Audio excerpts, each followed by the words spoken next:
Hello student, मैं शुभम आप सभी लोगों का अपने चैनल में स्वागत करता हूं। और आज हम बात करने वाले हैं एग्रीकल्चर के मोस्ट इंपॉर्टेंट क्वेश्चन जो कि है पशुपालन से। तो चलिए वीडियो की स्टार्ट करते हैं। अगर आप वीडियो पे नए हैं तो प्लीज़ वीडियो को लाइक करिए, शेयर करिए और कमेंट्स करके अपने एनी क्वेश्चन मतलब कुछ भी क्वेश्चन पूछ सकते हैं। तो चलिए स्टार्ट करते हैं। पहला क्वेश्चन आपसे पूछा जाता है कि कौन सी मुर्गी लड़ाई के लिए पाली जाती है। आप देखते होंगे कई कई जगह पे मुर्गी लड़ाई के लिए यूज होती है, मतलब लड़ने के लिए। एक वहाँ पे जैसे आप होली मनाते हैं वैसे वहाँ पे एक अवसर होता है जिसमें वो मुर्गी लड़ाते हैं। तो वो मुर्गी है असील, वो किस्म है असील, जो कि मुर्गी जो असील किस्म की मुर्गी होती है उसको लड़ाई के लिए यूज करते हैं। चलिए नेक्स्ट क्वेश्चन आपसे पूछा जाता है कि अंडा देने वाली मुर्गी को क्या कहते हैं। तो आपको बता दूं, जो अंडा देने वाली मुर्गी होती है उसे कहते हैं लेयर। क्या कहते हैं? लेयर कहते हैं जो अंडा देने वाली मुर्गी होती है। स्टूडेंट, आप वीडियो को स्किप मत करिएगा, पूरा देखिएगा, क्योंकि वीडियो अगर आप स्किप करते हैं तो आपका ही नुकसान होता है, हमारा नुकसान नहीं होता है।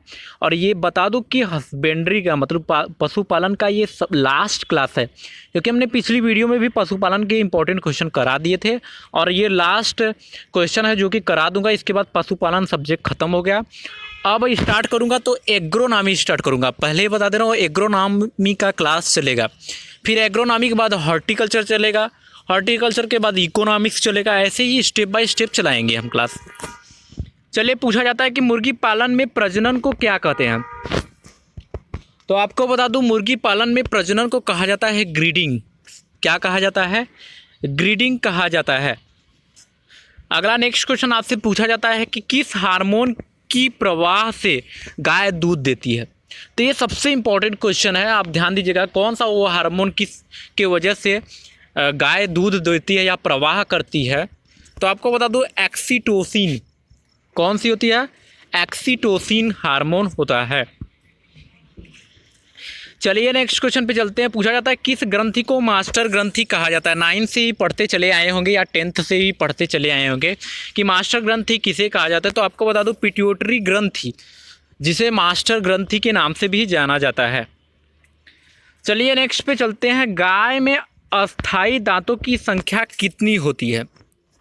तो आपको बता दूं, गाय में जो अस्थायी दांतों की संख्या होती है वो 20 होती है, मतलब कि 20 होती है। चलिए नेक्स्ट क्वेश्चन पे चलते हैं और आपको बताते हैं। आपसे पूछा जाता है कि वैक्सीन में क्या होता है। तो आपको बता दूं, वैक्सीन जो होता है उसमें होता है एंटीजन। क्या होता है? एंटीजन होता है आपके वैक्सीन में। नेक्स्ट क्वेश्चन पे चलते हैं। रानीखेत एक प्रमुख रोग है। और एक और ऐसे ही पूछ लिया जाता है, रानीखेत रोग किस में लगता है। दो और चीज़ पूछा जा सकता है पेपर में, तो ध्यान दीजिएगा। मुर्गी में। किस में होता है? मुर्गी में। चलिए नेक्स्ट क्वेश्चन पे चलते हैं। दूध का पीला रंग किसके कारण होता है। तो दूध का पीला रंग जो होता है वो कैरोटीन के कारण होता है। किसके कारण होता है? कैरोटीन के कारण होता है दूध का पीला रंग। चलिए नेक्स्ट पे चलते हैं। दूध ज्वर बीमारी है। तो दूध ज्वर बीमारी अक्सर भैंस में होती है, गाय में नहीं। भैंस में भी होते, गाय में नहीं पाया गया, अधिकतर गाय में पाया नहीं गया। नेक्स्ट क्वेश्चन पे चलते हैं। अंडा का उत्पादन करने वाला सर्वाधिक राज्य, वो कौन सा राज्य है जो अंडा सबसे ज़्यादा पैदा करता है या उत्पादन करता है। तो आपको बता दूं, आंध्र प्रदेश है जो कि सबसे ज़्यादा उत्पादन करता है अंडे का। चलिए नेक्स्ट क्वेश्चन पूछते हैं कि अंडे में प्रोटीन की मात्रा होती है। तो आपको बता दूं, अंडे में जो प्रोटीन की मात्रा होती है वो 11.5% होती है, या हिंदी में समझे तो 11.5% होता है।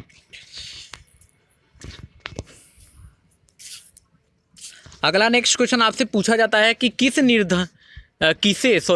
निर्धनों की कामधेनु कहा जाता है। सोचिए, निर्धनों की कामधेनु किसे कहा जाता है।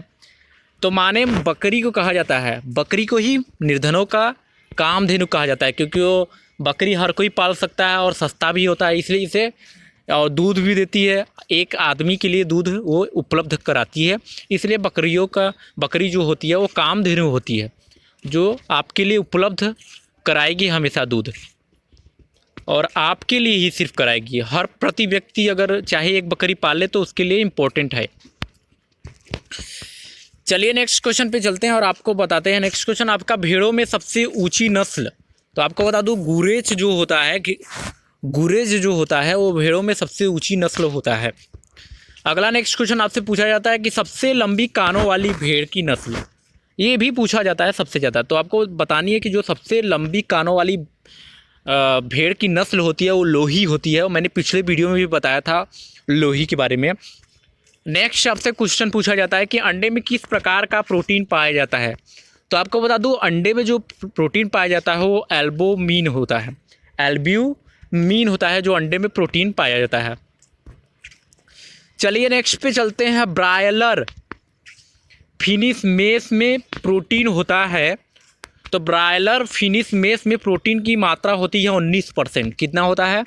19% होता है। चलिए नेक्स्ट पे चलते हैं। लंबी सींग वाली गाय की नस्ल है। तो आपको बता दूं, लंबी सींग वाली गाय की नस्ल जो होती है वो अमृत महल होता है। उसका नाम क्या है? अमृत महल। चलिए नेक्स्ट क्वेश्चन भी पूछा जाता है आपसे कि खीस गर्म करने पर किस कारण से फट जाता है। तो ये सबसे ज़्यादा पूछा जाता है। जो गाय की पहला दूध होता है, जब बच्चा पैदा होने के बाद दूध देता है, तो उसी खीस को हम खीस खाते भी हैं, लोग खाते हैं। और उसे जब दूध को गर्म करते हैं तो ऑटोमेटिक फट जाता है। तो किसके कारण होता है? तो आपको बता दूं, उसमें सबसे ज़्यादा एल्बुमिन की मात्रा पाई जाती है और ग्लोबुलिन की मात्रा पाई जाती है, जिसके कारण क्या होता है कि खीस फट जाता है गर्म करने पर। चलिए नेक्स्ट क्वेश्चन पे चलते हैं। अगला क्वेश्चन आपसे पूछा जाता है कि भारतीय गाय का वैज्ञानिक नाम क्या है। तो आपको बता दूं, जो भारतीय गाय है उसका वैज्ञानिक नाम है बोस इंडिकस। बोस इंडिकस है जो कि भारतीय गाय का वैज्ञानिक नाम है। चलिए नेक्स्ट पे चलते हैं। 1 से 8 सप्ताह के चूजों को जिन आवासों मतलब घर में रखा जाता है उसे क्या कहते हैं? तो ब्रूडर कहते हैं। क्या कहते हैं? ब्रूडर कहते हैं। जिन आवास या जिन परिवेश घर में रखते हैं उसे कहते हैं ब्रूडर। चलिए नेक्स्ट पे चलते हैं। गायों में किस प्रकार का दांत नहीं पाया जाता है। तो आपको बता दूं, जो गाय होती है उनके में दांत जो नहीं पाया जाता है वो कील दंत होता है, जो कि एकदम ही नहीं पाया जाता। चलिए नेक्स्ट पे चलते हैं। दुग्ध सिरा में बहता है। तो दुग्ध सिरा में जो बहता है वो रक्त होता है, क्योंकि रक्त ही हार्मोन से संपर्क में आने के बाद क्या होता है कि वो चेंज हो जाता है और वो दूध में कन्वर्ट हो जाता है। तो स्टूडेंट, हमने आज जो आपके पशुपालन के क्वेश्चन इंपॉर्टेंट थे वो हमने करा दिए हैं। अब इसके बाद कोई भी पशुपालन का क्वेश्चन नहीं कराया जाएगा। अब आपका एग्रोनॉमी का स्टेप बाय स्टेप चलेगा, जिसमें आपका मेज, शुगर केन, बहुत सारे ऐसे जो क्रॉप्स हैं उनके बारे में हम स्टेप बाय स्टेप आपको पढ़ाएंगे, और जो कि आपके वही पढ़ाऊंगा जो एग्ज़ाम के लिए इम्पोर्टेंट है। फिलहाल पिछली वीडियो में हमने आपको बताया था बहुत सारे टॉपिक, ऐसे रिलेटेड टॉपिक थे जिसमें मैंने बताया कि कौन से एग्रीकल्चर के क्वेश्चन आते हैं, वो कराए हैं। अब हम आपको रिवीजन कराएंगे जो कि एग्रोनॉमी से, हॉर्टिकल्चर से, आपके सॉइल साइंस से और इकोनॉमिक्स से, सभी चीज़ों से आपके इम्पोर्टेंट क्वेश्चन कराए जाएंगे। तो आपसे निवेदन है कि अगर आप यूपीपीएससी के तहत जो एग्रीकल्चर की वैकेंसी 564 या 75 भर्ती आई है, अगर उसकी तैयारी कर रहे हैं तो आप भी जुड़ जाइए, क्योंकि ये वीडियो आपके लिए बहुत ही इंपॉर्टेंट है। तो चलिए स्टूडेंट, फिर मिलेंगे एक नेक्स्ट वीडियो में। तब तक के लिए बहुत बहुत धन्यवाद। आप प्लीज़ लाइक करिए, सब्सक्राइब करिए और कमेंट्स करके हमसे हमेशा अपने क्वेश्चन पूछते रहिएगा।